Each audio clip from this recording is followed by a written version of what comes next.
All right, welcome to episode number 2 of Setting the Scene. Um, this is our Tuesday and Wednesday podcast where we focus on the entertainment world. Of course, I'm your host, Dietz, from the Fifth Down Sports Show, from the Fifth Down Show. Of course, we have our channel here on YouTube. This airs live on that station and also live on Rod Uncensored. So we got everything going on. Setting the Scene is, of course, our way to take what the media gives us and give you the real spin behind it. Today, we're going to focus on the dismantlement of an empire. As we have seen over the last years, but over the last year plus, it has ramped up to where our entertainment empires are collapsing around us. Whether it's Lord of the Rings, whether it's Star Trek, Star Wars,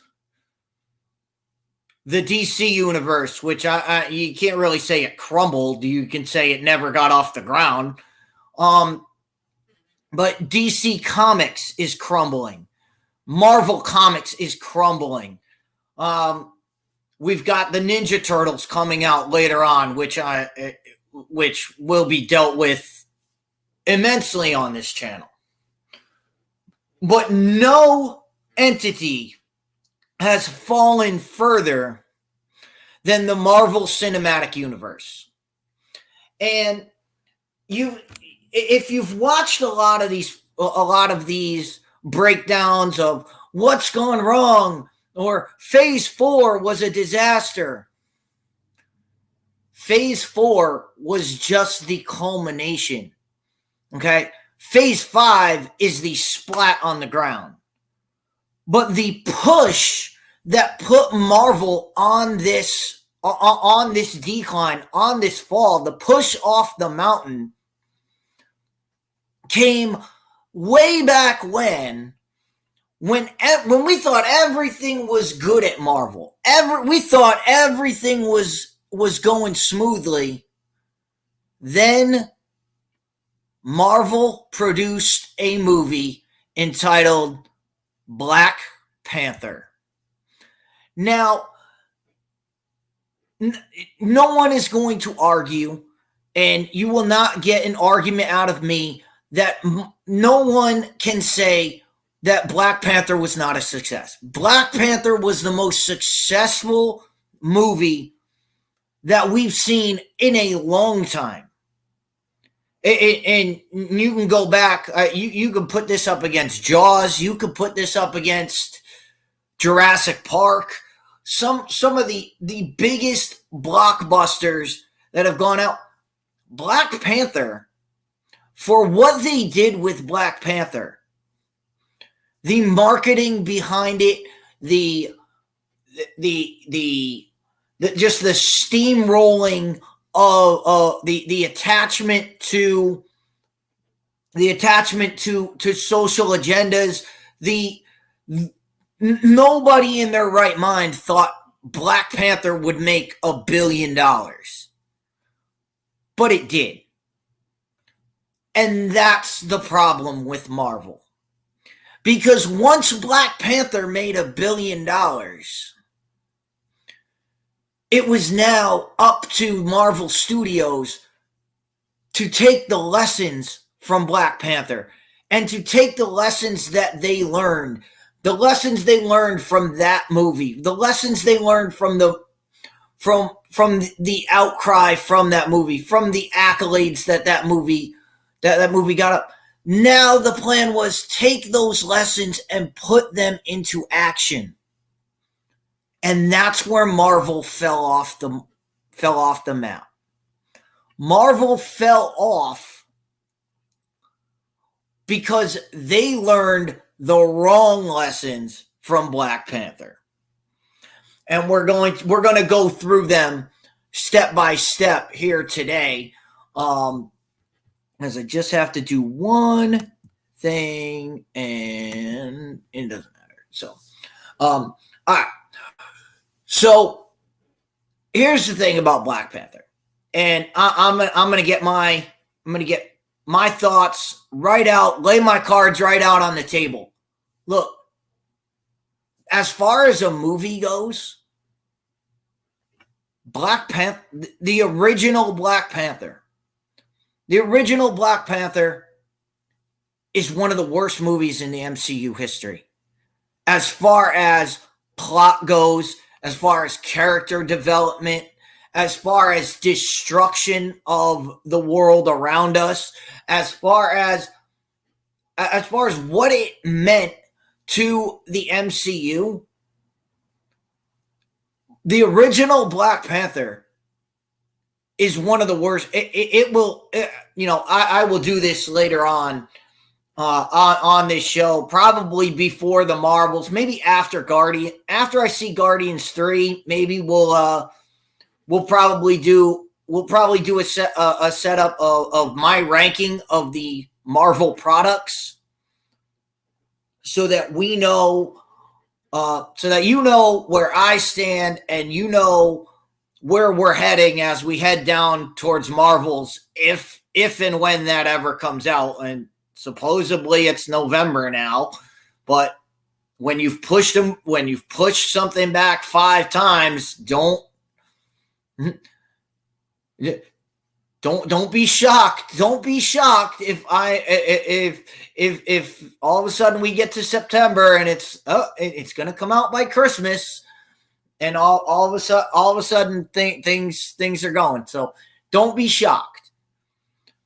But after Guardians 3 comes out, which is not this Friday, but next Friday, Guardians will be out.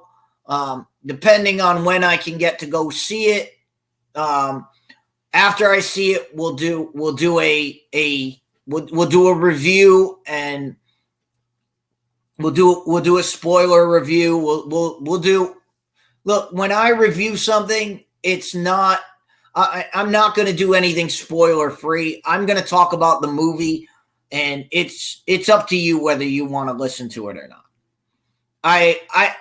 I always hate reviews that are, this is going to be spoiler free. Most of the time when I want to see someone review something, I want to see them talk about the movie. I want them to talk about the scenes in the movie, scenes that they liked, scenes that they did not like, scenes that don't make any sense, that could be made better. I want to know all these. I want to know all of those things. I want to know what they did well, what they didn't do well. I don't want to know, this is huge to the plot, so I'm not going to talk about it. No, that's not a review. It doesn't tell me anything about the movie. And not for nothing, no review, whether it's my review, whether it's Mahler, whether it's The Critical Drinker, whether it's Nerdrotic, no review is going to make me go, I'm not watching this. Or most of the time, when I see a bad review, it makes me more inclined to say, all right, I'm interested in this topic. This person gave it a bad review. Now I need to go watch it and see what my thoughts are. If I see a review that is in lockstep with my thoughts, I'm less inclined to go see said entity. So if somebody tells me, this is the greatest movie, I walk out of the theater and I'm like, this was a great movie. I go and watch a review and they're like, it was the greatest movie ever. I'm like, okay, well, they're in lockstep with me, so I don't really need to see the rest of their thoughts because they're probably the same. However, if I see something and I'm like, man, that was crap, and somebody comes out and says that was the greatest movie ever, then I need to watch the rest of their review to see where the disconnect was.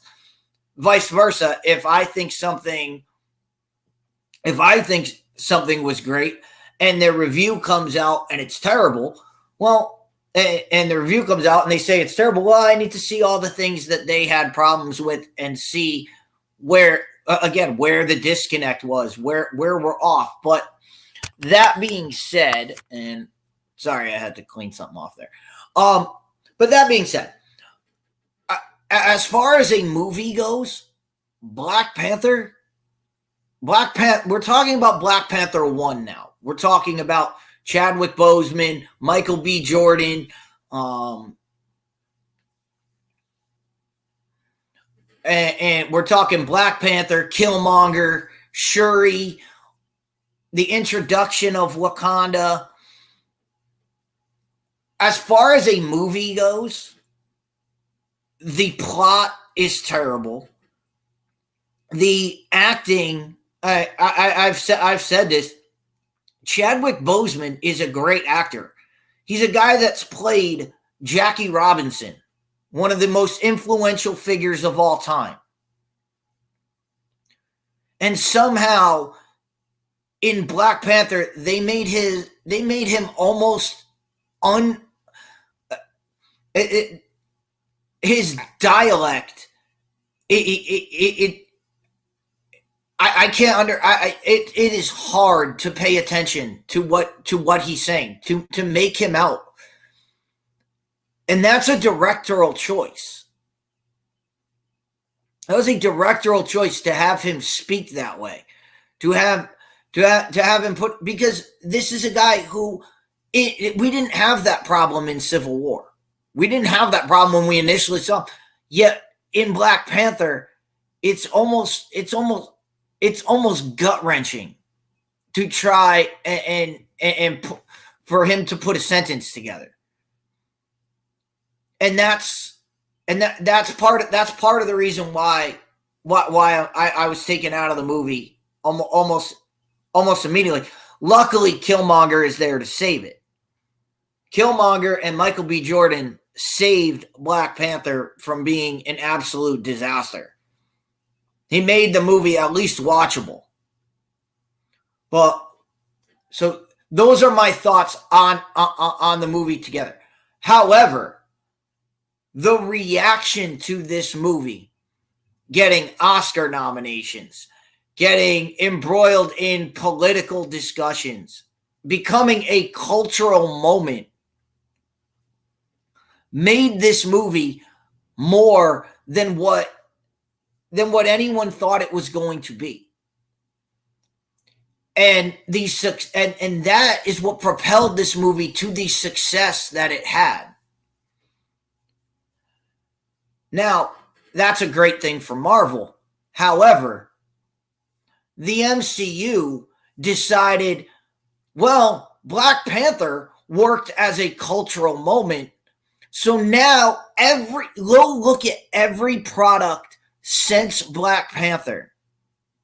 Look at every product that came out since then. Not something Marvel already had in production. So everything that they have produced since then has been an attempt to make a cultural moment, whether it's through and we can run them all down. Captain Marvel. Oh, it's the hero moment. It's the MCU. They have tried to manufacture a cultural moment, and that is the death of Marvel. Eternals. Oh, Eternals because it has a gay hero in it. It's saving lives. No, it's not. No, it's not. You cannot manufacture a cultural moment. You have to let the moment breathe. You have to let the moment set itself. You go look at the promotion for Black Panther. None of it was about the first black superhero. because they knew it wasn't. They knew Blade exists. They knew everybody. If they had come out and said that in the promo, people would have turned off immediately. They would have immediately turned off Marvel. They would have immediately turned off Black Panther and said, "You're lying to us. We're not dealing with this." And that's what they've done ever since then. Look at the direct one-to-one comparison is look at the marketing for Black Panther, the original, and then go look at the marketing for Black Panther 2, Wakanda Forever. Now, it's a toss-up. To me, it's a toss-up to which one is the worst film.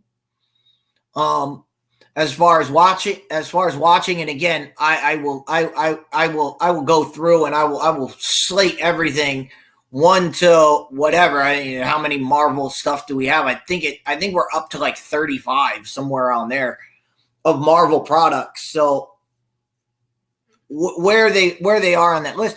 But you look at the marketing for Wakanda Forever.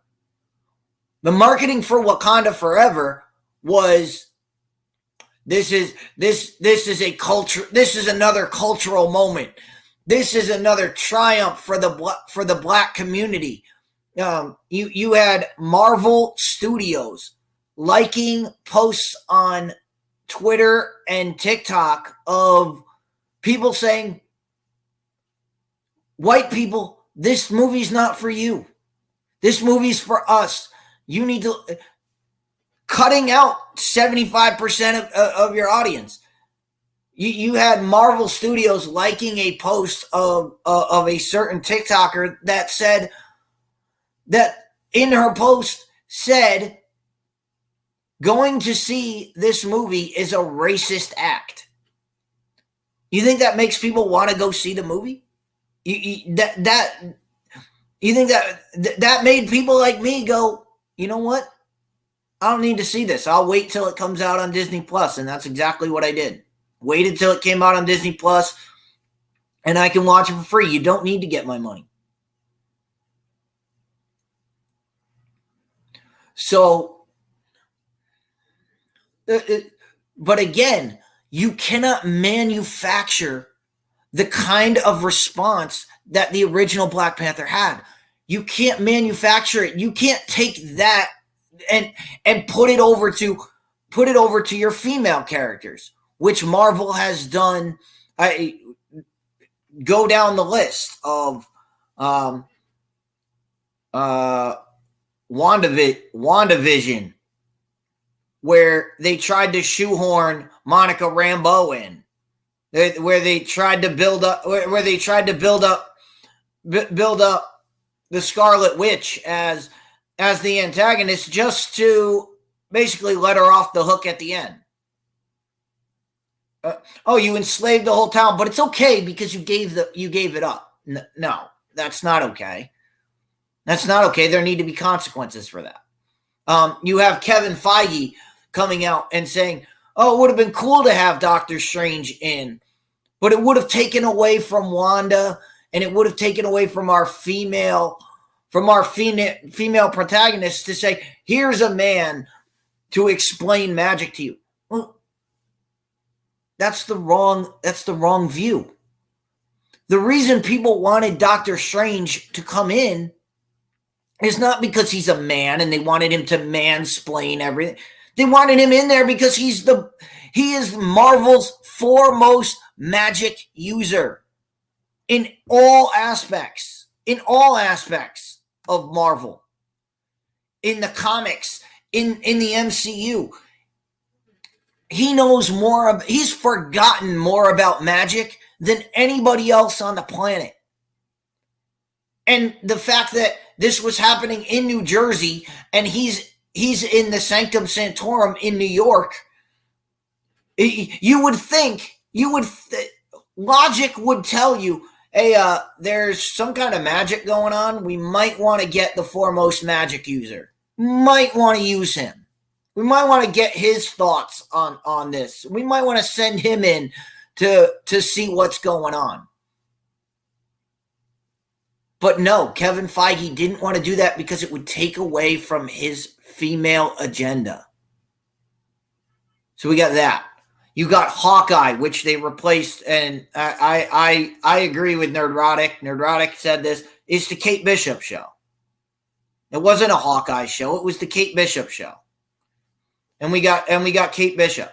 Then we got Moon Knight, which became Lady Moon Knight, which was basically her show. And I forget, I think it's Red Scarab or whatever the hell they call her. But they've tried again to shoehorn all of these things in. Again, just going down all of the lists. Eternals. We talked about Eternals on the red carpet saying this movie saves lives because it has gay people in it. No. You can't shoehorn this stuff in and say, oh, this is what's great. That's what has been the death of Marvel. Marvel, you have great stories. You have great stories to tell. Just tell the stories the way they're written. Tell the stories and let everything go organically.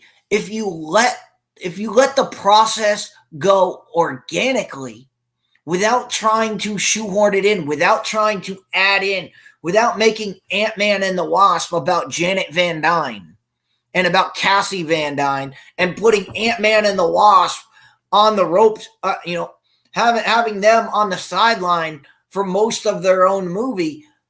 If you just tell the stories that you need to tell, the narratives will score themselves out.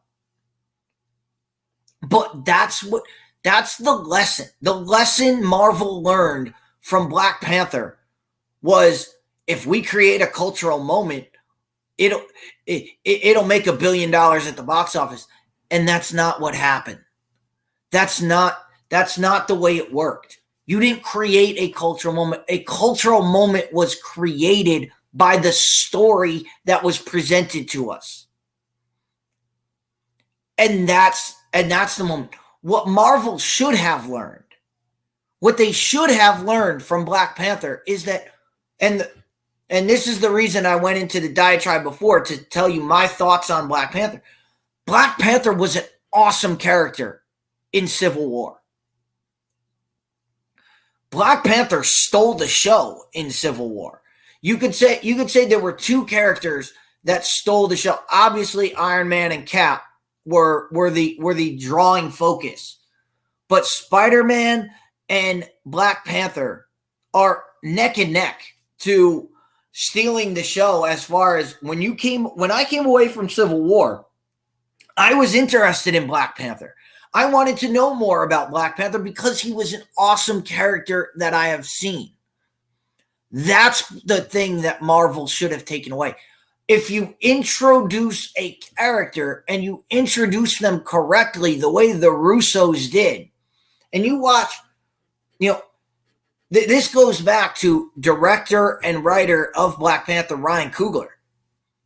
If you go back and watch Black Panther and Wakanda Forever and see how they treat Black Panther, the Black Panther character, whether it's Chadwick, whether it's Shuri, no matter who is in the suit, you go back and you watch the way they project it, and go watch Civil War, Infinity War, and Endgame. And watch the way Black Panther, the way he interacts with other heroes, the way he carries the story, the way he catches the glove in the fight in Endgame and is doing his Black Panther thing. The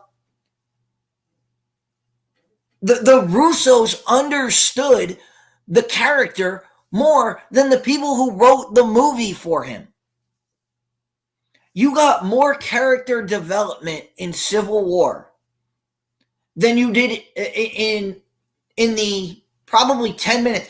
I would say, again, who's the one that catches Baron Zemo? It's not Iron Man. It's not Captain America. It's not Vision.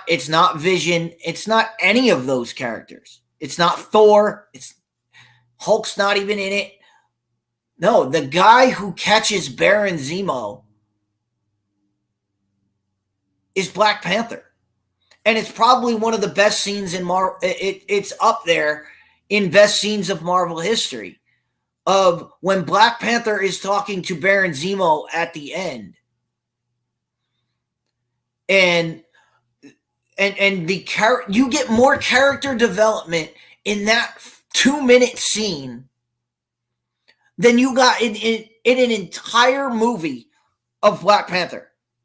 You got more character development in a 2-minute scene of Baron Zemo talking to Black Panther, and Black Panther coming to the realization that, my father's dead. I have to move on. I have to become I have to be better than that. Revenge is not better. The whole point of that conversation is that Black Panther sees that revenge wouldn't help him. That's the reason he lets Baron Zemo live in that scene, where taking him in and being the bigger man is more important than being a vengeful killer. And getting rid of Baron Zemo in that moment. Black Panther could have easily dispatched Baron Zemo in that end scene. But he didn't. And he didn't because he knew. Because he came to realize that wouldn't solve anything. That all it would do is tarnish the legacy of his father. And you got more buildup, you got more character building in that moment than you did in an entire movie. And then, of course, Wakanda Forever, of course, with Chadwick gone. Even then, you don't get any buildup of Shuri. You don't get any character development from Shuri in that entire movie. Again, the Russos in a 2-minute span. And in the fight in Civil War, which was awesome, Black Panther has some of the best lines. He has some of the best moves. You got more buildup in Civil War, in the short scenes that Black Panther was in Civil War. You got more character development in those scenes than in an entire movie. And that should have been the lesson that Marvel should have learned. That if you're going to introduce characters to us, 1, make them awesome. And 2, if you're going to give us their origin story, give us something that we want to. Did anybody want an origin story of Captain Marvel? No one did. No one went to see Captain Marvel because they wanted to know more about Carol Danvers. Everybody went to see Captain Marvel because it was the last shot of Infinity War. That, she's probably going to play a role in Endgame. We need to see this. And then when they got out of the movie and was like, wait, this has nothing to do with Endgame? Why did I just sit through this? That was the downfall. The downfall of Marvel started with Black Panther. Their greatest success, Black Panther, was an organic. It was an organic development. And no one can deny the success of Black Panther. We can argue about the merits of the movie all day long. We can argue about whether the plot fits, whether this character was good, whether that character was good, whether this scene fits, that scene doesn't. We can argue about that all day long. What we can't argue about is Black Panther hit a tone. It had people intrigued. People that wanted to go see it were intrigued by it. Then you add in all the other crap that got thrown on top of it with the social justice movements, the empowerment movements that got behind it. It was a win. It was a financial windfall. It was a great success. Marvel's greatest success was the beginning of their downfall because they failed to see the lesson. Not only did they fail to see the lessons of Black Panther, they saw the wrong lessons, and they implemented those lessons into what they've done. And they have not tried. They are going to take this fighting tooth and nail to the end. That being said, if you liked our video, if you liked our discussion, I'd love to know your comments down. I'd love to know your comments. More Setting the Scene to come every Tuesday and Wednesday on Fifth Down and Rod Uncensored. And of course, we'll be back next Tuesday. We will also be live tomorrow with the Fifth Down Show. We'll be live from the NFL Draft, and we will be going through it. We will do the entire draft. We will be live the entire draft, commenting. We'll be talking about a lot more of this stuff, this kind of stuff as we go. We'll be talking about that. Everybody knows how the draft works. The NFL Draft, there's a lot of downtime, so we'll have a lot of discussions in between picks. Once a pick comes in, we'll break our discussion, talk about the draft pick, analyze it, and go right back into whatever we're discussing. So, as always, everybody is more than welcome to come join us. That will be tomorrow, 8 o'clock Thursday, and we'll get that going. All right, guys, that's it for me. That's it for Setting the Scene. We'll be back next Tuesday with more things that we've seen as far as right now on the slate. And again, the pending breaking news could change everything. But the plan for episode 3 is we are going to talk about Netflix and Cleopatra.